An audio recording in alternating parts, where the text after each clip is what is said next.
Boa noite, boa tarde, bom dia, tudo bem com vocês? Estamos dando continuidade ao estudo do Evangelho segundo o Espiritismo. Estamos no capítulo 4, Ninguém poderá ver o reino de Deus se não nascer de novo, parte 4. Esse é o nosso encontro número 20. Vamos lá então? Item 4.3, Instruções dos Espíritos. Limites da encarnação. No item 24, quais os limites da encarnação? A bem dizer, a encarnação carece de limites precisamente traçados. Se tivermos em vista apenas o envoltório que constitui o corpo do espírito, dado que a materialidade deste envoltório diminui à proporção que o espírito se purifica.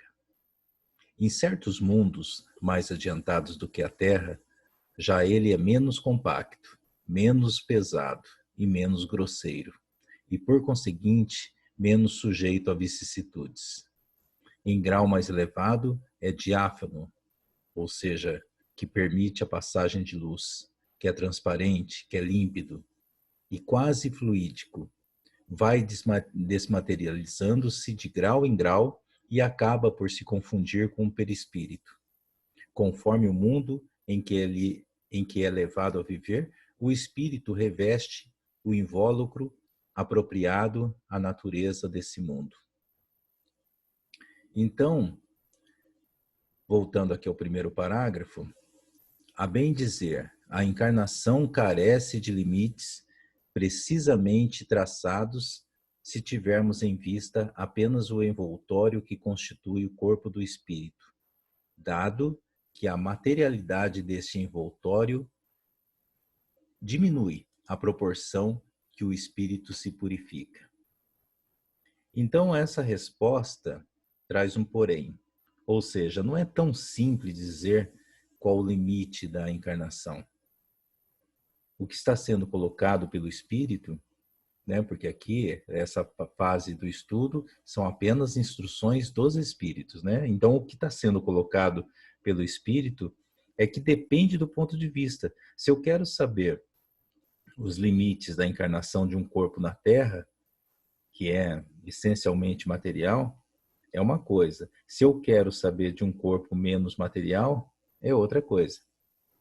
Pois são situações mas bem específicas.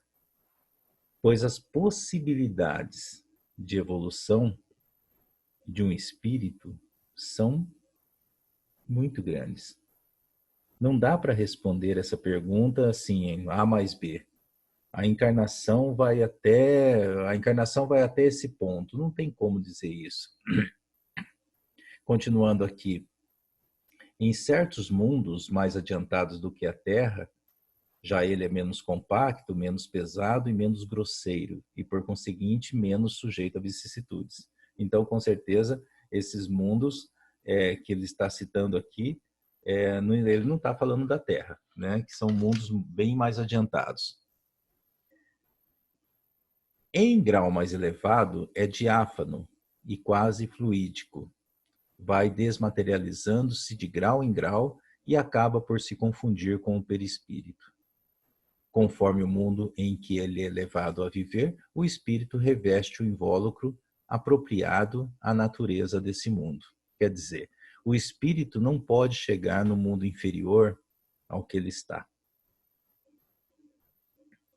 Agora, ao superior, não é possível, porque nós fomos projetados para viver aqui no planeta Terra.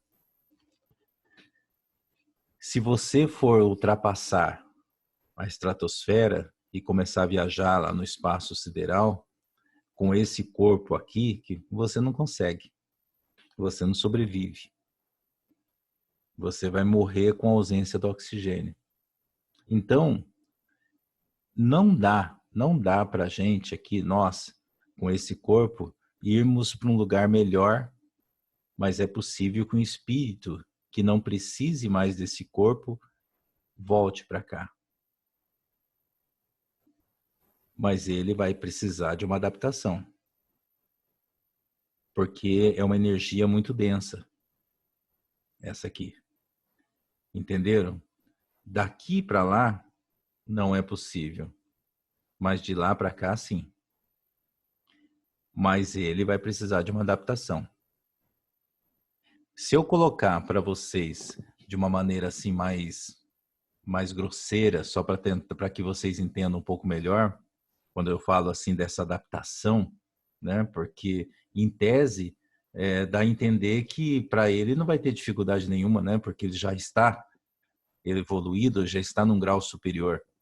Mas se eu colocar para vocês de uma maneira bem mais grosseira, imagine que você chegou num nível de sua vida profissional, que você está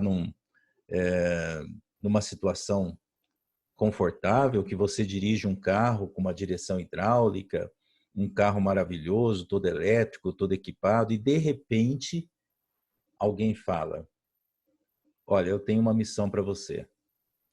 Você vai pegar essa Kombi, que de vez em quando dá uns estouro no motor, ela tem folga na direção, tem umas marchas aí que não está funcionando, o freio de vez em quando falha.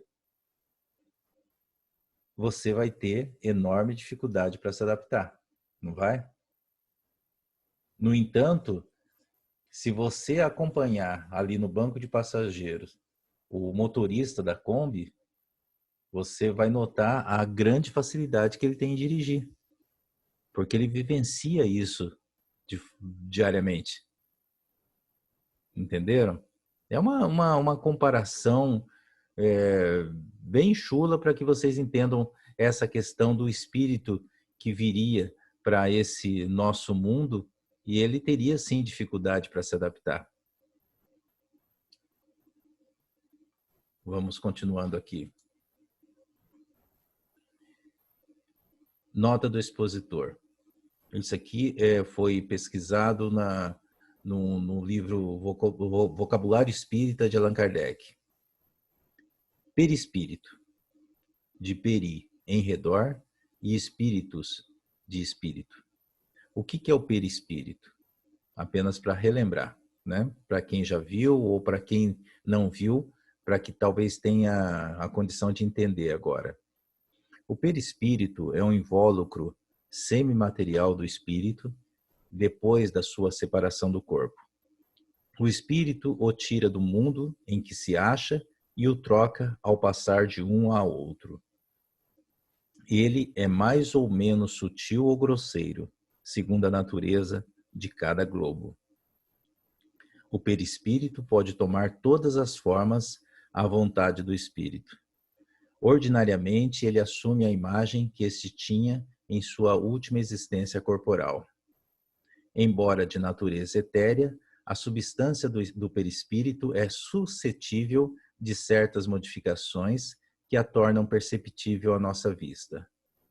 É o que se dá nas aparições. Ela pode até, por sua união com o fluido de certas pessoas, tornar-se temporariamente tangível, isto é, oferecer ao toque a resistência de um corpo sólido, como se vê nas aparições estereológicas ou palpáveis.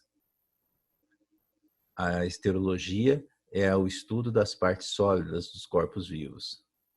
A natureza íntima do perispírito não é ainda conhecida, mas poder-se-ia supor que a matéria do corpo é composta de uma parte sólida e grosseira e de uma parte sutil e etérea, que só a primeira sofre a decomposição produzida pela morte, ao passo que a segunda persiste e segue o espírito. Pois é. Então, entender o que é o perispírito nos ajuda a compreender os limites da encarnação. Imagine aquela situação. Algumas pessoas têm a clarividência, né? Vocês devem conhecer pessoas que têm clarividência. Pessoas que possuem algum nível de mediunidade. Há pessoas que andando na rua ela não sabe o que é discernir, né? O que é um encarnado e o que é um desencarnado. Para ela, todos são encarnados. Há pessoas que têm vontade de visualizar os espíritos. Há outras que rezam para que isso não aconteça. Ai, pelo amor de Deus, que isso nunca aconteça comigo, que eu morro de medo. Mas enfim, né? O espírito, o perispírito, digo, ele não tem forma. O perispírito é como se fosse uma argila. Ele toma a forma que você quiser dar a ele. Claro que quanto mais mérito você tem, mais sabedoria você terá para lidar com isso. O perispírito responde ao comando, a um comando mental. Logo a gente fará um outro estudo que a gente vai se aprofundar muito nessa questão.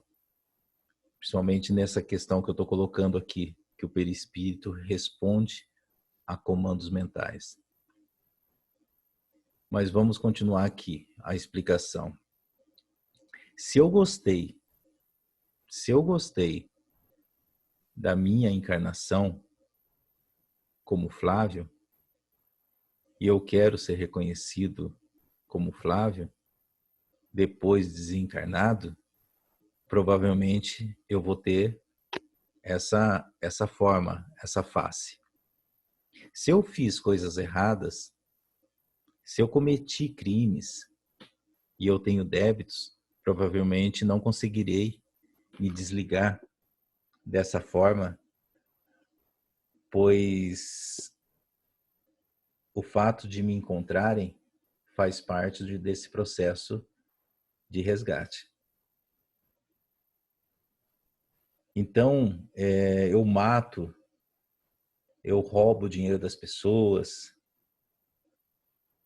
eu desencarno, eu me coloco na forma, por exemplo, de uma menina toda angelical, uma menina loirinha, bonitinha, e ninguém me acha. Só que isso, com tantos débitos, com tantas coisas erradas que eu fiz, a vibração não permite essa mudança. Então eu fico aprisionado na forma, justamente para ser encontrado e possa pagar pelo que eu fiz. A minha consciência não deixa tomar outra forma, porque eu tenho o sentimento que irão me achar. Então a consciência do indivíduo não liberta quando ele desencarna. Porque a maioria desses indivíduos que fizeram tantas coisas erradas, a maioria desses indivíduos que foram corruptos ou assassinos, na grande maioria deles, eles não imaginam que exista algo após a morte. Então, quando uma pessoa dessa pega uma arma, aponta para a cabeça do outro e atira para furtar, seja lá o que for, ele não imagina que esse cara vai continuar vivo. Na cabeça dele, acabou. Então, quando ele desencarna e se vê vivo, ele pensa, peraí, deixa eu entender aqui. Se eu não morri, quem eu matei também não morreu. Aí ele já começa a olhar para o lado, ele começa já a procurar, porque ele sabe que muitos desses que foram mortos por ele estão procurando por ele. Então, quando isso acontece, ele toma um susto, porque ele não imagina que as coisas funcionam dessa forma.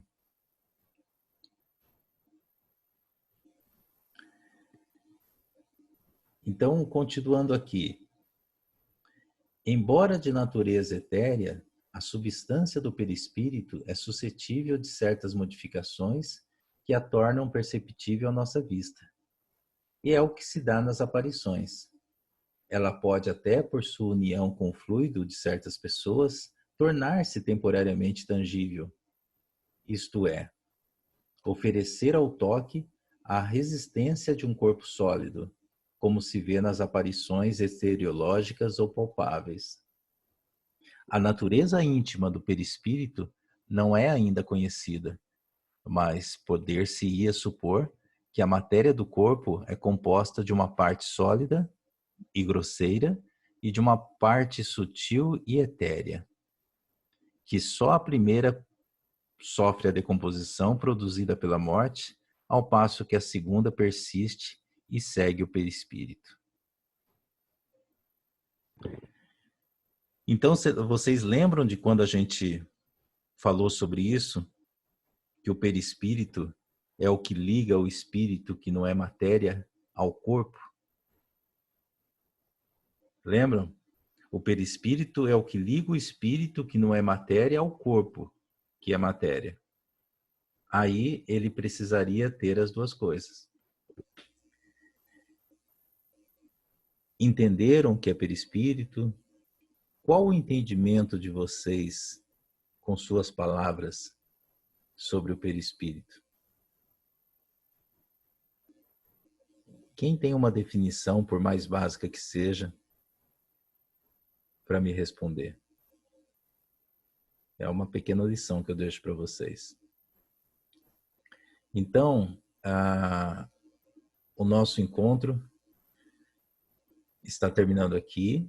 Estou procurando fazer vídeos um pouco mais curtos, por isso que as partes, por exemplo, agora nós vamos entrar na parte 5, que eu acredito talvez seja a última parte do capítulo 4, mas para que a gente possa conversar de uma forma tranquila sobre os pontos do capítulo.